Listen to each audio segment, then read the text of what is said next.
Assalamualaikum warahmatullahi wabarakatuh. Saya Delvina Ulanda, mahasiswi Postgraduate Program Blended Learning SKPRM Batch 23 LSPR Jakarta. Berikut adalah video presentasi proposal tesis saya yang berjudul Peran Guru dalam Menjaga Citra Baik Sekolah dan Tantangan yang Dihadapi khususnya dalam hal berkomunikasi di SDIT Permata Madani Bogor.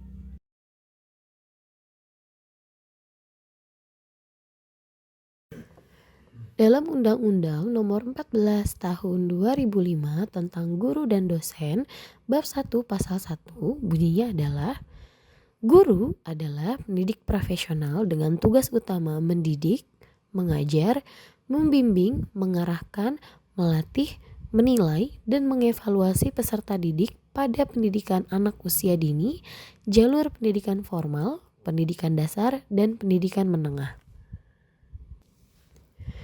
Penelitian ini memiliki latar belakang masalah yaitu guru merupakan ujung tombak sekolah dalam mewujudkan visi dan misi pendidikan.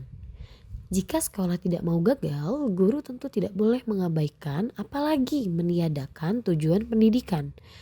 Dengan kata lain, apa dan bagaimanapun cara yang ditempuh guru dalam menyampaikan materi kepada murid, tujuannya tetap harus diselaraskan antara keberhasilan murid dengan keterwujudan visi dan misi sekolah.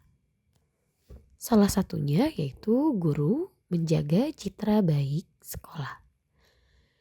Citra merupakan salah satu aset penting bagi organisasi yang selayaknya harus terus-menerus dibangun dan dipelihara. Citra yang baik merupakan salah satu alat yang penting, bukan hanya untuk menarik konsumen dalam memilih produk atau jasa, melainkan juga dapat memperbaiki sikap kepuasan pelanggan terhadap organisasi.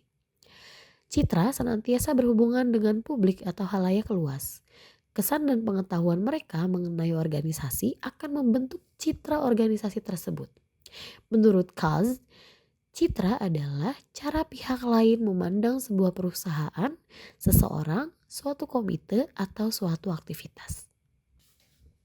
Dalam hal ini, tentu saja seorang guru akan menjaga citra baik bagi dirinya maupun sekolah tempat ia mengajar.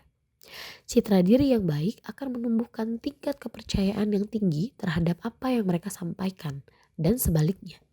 Citra diri yang buruk akan menurunkan tingkat kepercayaan terhadap apa yang mereka sampaikan. Kata lainnya, semakin profesional penampilannya akan semakin tinggi tingkat kepercayaan yang didapat dan semakin tinggi pula nilai reputasi mereka di mata khalayak. Sebab itu, mengemas tingkah laku dan perilaku dengan baik menjadi kunci sukses mereka untuk mendapatkan citra diri. Dalam penelitian ini, peran guru menjaga citra baik dibagi menjadi beberapa bagian. Yang pertama adalah menciptakan lingkungan belajar yang nyaman. Yang kedua, jembatan komunikasi. Yang ketiga, menjaga sikap.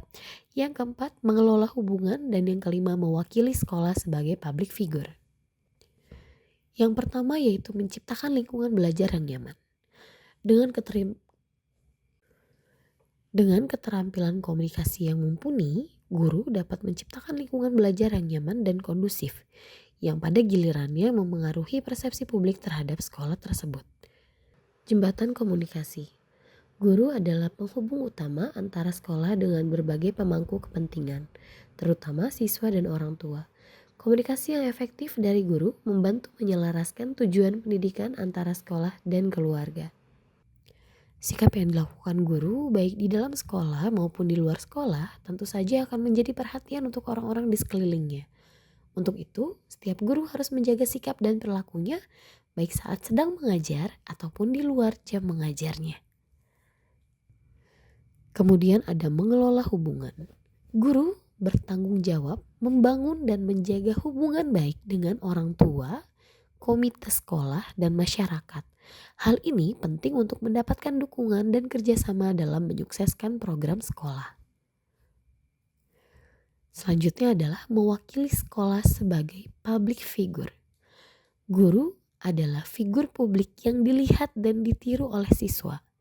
Tindakan dan perkataan guru menjadi contoh sehingga mereka berperan sebagai wajah sekolah di mata masyarakat. Metode penelitian Seven tradition yang digunakan dalam penelitian ini adalah phenomenology. Tradisi fenomenologis menurut Craig menyatakan komunikasi dilihat dan dipersepsikan berbeda oleh orang berbeda. Sehingga pengalaman diri sendiri dan orang lain melalui dialog menjadi fokus utama. Teori yang digunakan dalam penelitian ini adalah positivisme. Teori positivisme dalam komunikasi adalah pendekatan penelitian yang melihat komunikasi sebagai fenomena yang dapat diamati, diukur dan dianalisis secara objektif menggunakan metode ilmiah seperti survei dan eksperimen untuk menemukan pola, hubungan sebab akibat, dan hukum umum. Dalam penelitian ini akan menggunakan pendekatan secara kuantitatif. Kasiran 2013 menyebutkan bahwa penelitian kuantitatif adalah metode yang berbasis pengukuran yang bertujuan menghasilkan hasil yang dapat diterapkan lebih luas. Sehingga dalam penelitian ini akan mengumpulkan data dari guru-guru di STIT Permata Madani Bogor. Tantangan yang dihadapi guru dalam berkomunikasi. Dalam profesi guru, tidak jarang tantangannya datang seperti dari muridnya, wali muridnya, atau bahkan dari rekan guru itu sendiri. Berbagai hal bisa menjadi resiko kesalahpahaman dalam hal berkomunikasi. Namun, biasanya didominasi oleh kesalahpahaman dalam berkomunikasi. Tidak jarang, kesalahpahaman dalam berkomunikasi ini terjadi oleh beberapa faktor. Beberapa hal yang mampu mempengaruhi komunikasi yang dilakukan oleh seorang guru, diantaranya adalah yang pertama adalah pengalaman, yang kedua adalah pengetahuan, dan yang ketiga adalah emosional. Pengalaman. Setiap manusia memiliki pengalaman dalam berbagai aspek kehidupan. Dalam hal ini, setiap guru juga memiliki pengalamannya masing-masing. Baik dari jam terbang mengajar yang sudah tahunan, belasan, bahkan puluhan tahun sebagai seorang guru.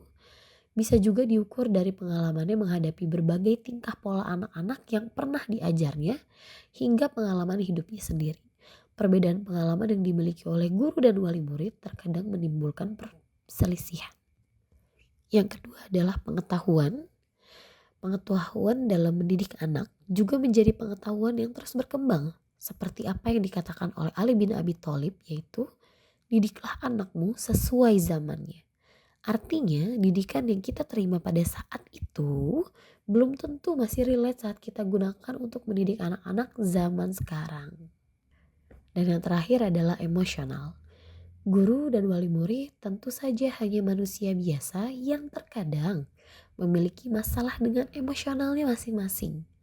Tentu saja ini menjadi faktor yang mempengaruhi keduanya dalam hal berkomunikasi, khususnya saat terjadi kesalahpahaman. Bisa jadi karena kelelahan, beban pekerjaan yang ditanggung keduanya, masalah pribadi, dan hal lainnya yang bisa mempengaruhi ketidakstabilan emosi di antara guru dan wali murid.